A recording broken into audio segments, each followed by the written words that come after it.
मृत्यु नाई संकट नाई विपद नाई शत्रु किछि घटाई परिबो नाई प्रभु इच्छा कले घटाई परिबो ताहांग छामुरे आमे बंचिबो।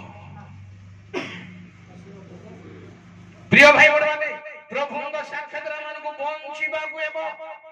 मु जणा सुना कथा पढी के समय नष्ट करिबे मिका 6:8 पढिबा दरकार नाही जे आमो सम्मुखरे नम्र भागरे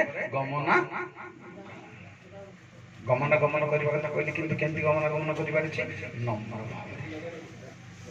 प्रभुंग साक्षात आउ केंति हेबार सुनंदु उपदेशक 5 पर्वर 2 पदरे प्रभुंग साक्षात रे जेबे हमें एई सब पाइबार अछि केंति हेबार अछि अविवेची हो नहीं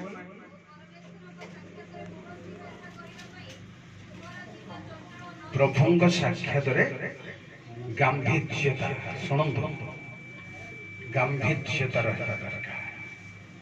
कौन सी कथा कहबा पई चिंता न करी न भाबी न चिंती चंचल हबा को हबो नहीं प्रभुंग साक्षात मानिबार निदर्शन होजी एहा तेनु प्रभुंग साक्षात रे शेष कथा म कहबी केमते हेबार छी 2 Corinthi 4:2 आ अन्य कथा बाद प्रभुंग गौरव बलवता लज्जाजनक गुप्त विषय सब परित्याग करी धूर्ततारे आचरण करूना हूँ धूर्तता माने टिके कहबी आपन को जानिबा पई पाउलो कहले करंती लोकन को हबा